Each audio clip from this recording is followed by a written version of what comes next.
નમસ્તે મિત્રો, આપનું સ્વાગત છે ગ્લીમ ઓફ ગોડ યુટ્યુબ ચેનલમાં। આજે આપણે જોઈશું અધ્યાય 7, ગુરુજીએ સમાધિ લીધી અને હરિનું તપ। આગલા વિડીયોમાં આપણે જોયું હતું કે ગુરુજી સાંઈબાબાને એક ભોંયરામાં લઈ જાય છે અને એની સંન્યાસીની દીક્ષા આપે છે। તો હવે આપણે આગળ વધીશું। ગુરુજીએ પોતાની યોગ શક્તિથી ત્યાં એક શિલા ઉત્પન્ન કરી, તેના પર મૃગચર્મ બિછાવ્યું। પછી ગુરુજી બોલ્યા, વત્સ, સામે દેખાય છે એ શિલા પર બેસીને મેં તપ કર્યું હતું। આ શિલા પર બેસીને હવે તું તારા તપનો પ્રારંભ કર। ગુરુજી, તમે મારી સાથે જ રહેશો ને? વત્સ, આ દેહ નાશવંત છે, મારું આયુષ્ય પૂર્ણ થયું છે, તું જ્ઞાની છે, તું સમજી શકશે। હવે હું આ નશ્વર દેહનો ત્યાગ કરી રહ્યો છું, તું એનો શોખ ન કરીશ। મારો દેહ નશ્વર છે, પણ મારો આત્મા અમર છે। હું સદા તારી સાથે રહીશ અને તને સહાયતા કરીશ। ગુરુજી, હું તમારા વગર રહેવાની કલ્પના પણ નથી કરી શકતો, કહીને હરિ ગુરુને ભેટીને રડવા લાગ્યા।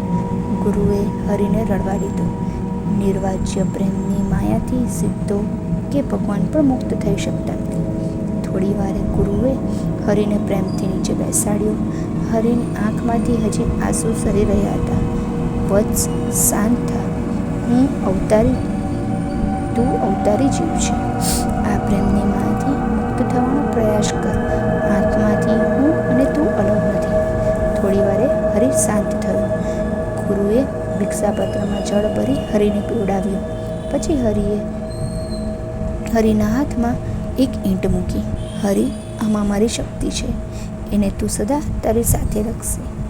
જે દિવસે આ પૃથ્વી પર જવાનો તારો સમય થશે, ત્યારે આ ઈંટ ભાંગી નષ્ટ થઈ જશે, તારું કલ્યાણ થાય। હરિએ ગુરુજીને સાષ્ટાંગ પ્રણામ કર્યા। એની આંખમાંથી ફરી અશ્રુની ધારા વહેવા લાગી। ગુરુજી, આપ જ મારા માતા પિતા અને ગુરુ છો। આપે માતાની જેમ મારી સંભાળ રાખી, પિતાની જેમ મારો ઉછેર કર્યો। આપની પરમ કૃપાથી જ મેં જ્ઞાન પ્રાપ્ત કર્યું છે અને આપની કૃપાથી જ હું તપ કરીને સિદ્ધિઓ પ્રાપ્ત કરીશ। આપની કૃપાથી જ આપના આદેશનું પાલન કરતા માનવીને સાચો ધર્મ સમજાવીશ, સજ્જનોની રક્ષા કરીશ। હા, આમાં કશું જ હું કરી રહ્યો નથી, જે પણ કરી રહ્યા છે એ આપની કૃપા છે।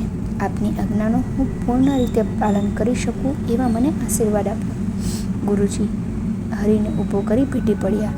બંને ગુરુ શિષ્ય પ્રેમની દિવ્ય ધારામાં ડૂબી ગયા હતા। પછી ગુરુજીએ પોતાનું આસન લીધું। ત્યાં યોગ શક્તિથી એક ખાડો બનાવ્યો, એમાં તેઓ પદ્માસનવાળી બેસી ગયા અને યોગ બળથી બ્રહ્મરંધ્રમાંથી પ્રાણને બહાર કાઢી દેહનો ત્યાગ કર્યો। ત્યારે ત્યાં દિવ્ય વાજિંત્રો વાગવા લાગ્યા। ચારે તરફ દિવ્ય સુવાસ પથરાઈ ગઈ। હરિ અચરજથી આ પ્રક્રિયા જોઈ રહ્યા। ધીમે ધીમે ખાડો પુરાઈ ગયો, એના પર પુષ્પો પથરાઈ ગયા અને ચાર ખૂણે 4 દીપક પ્રગટ્યા। હરિની આંખોમાંથી આંસુ વહેવા લાગ્યા। માંડ એમણે સ્વસ્થતા ધારણ કરી। એમણે ગુરુની સમાધિને સાષ્ટાંગ પ્રણામ કર્યા અને એમની સામે ગુરુએ બતાવેલી શિલા પર પદ્માસન વાળી બેસી ગયા। પછી ગુરુએ શીખવ્યા પ્રમાણે સમાધિમાં લીન થઈ ગયા। ગુરુ કૃપાથી અને યોગ બળથી એમને અષ્ટસિદ્ધિ સહિત અનેક સિદ્ધિઓ પ્રાપ્ત થતી ગઈ। એમને ગુરુ કૃપાથી એક ખંડમાં અન્ન જળ પ્રાપ્ત થતું હતું। સમય વીતતો ગયો। હરિ 16 વર્ષના થયા ત્યારે એમને ગુરુ આજ્ઞા સંભળાઈ। વત્સ, તારી કઠોર સાધના પૂર્ણ થઈ છે, તે સર્વ સિદ્ધિ પ્રાપ્ત કરી લીધી છે। હવે તું બહાર નીકળી તીર્થાટન કર, ધર્મનો પ્રચાર કર, મનુષ્ય લોકમાં ભ્રમણ કરી મનુષ્યોના સ્વભાવથી પરિચિત થા, એમનું કલ્યાણ થાય તેવો માર્ગ બતાવ। હું તને સંકેત આપીશ ત્યારે તું શિરડી આવજે। શિરડી? હા વત્સ, આ ગામનું નામ શિરડી છે। આ તારી કર્મભૂમિ છે, જેવી આપની આજ્ઞા, કહીને પ્રસન્ન ચિત્તે હરિ ઊભા થયા।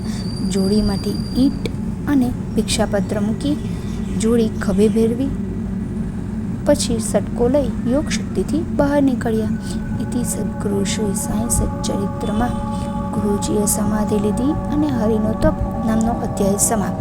જો આપને મારો આ વિડીયો પસંદ આવ્યો હોય તો મારા વિડીયોને લાઈક અને મારી ચેનલને સબસ્ક્રાઈબ જરૂરથી કરજો અને મારા નવા વિડીયો વિશે જાણવા માટે બેલ આઇકોન જરૂરથી દબાવજો.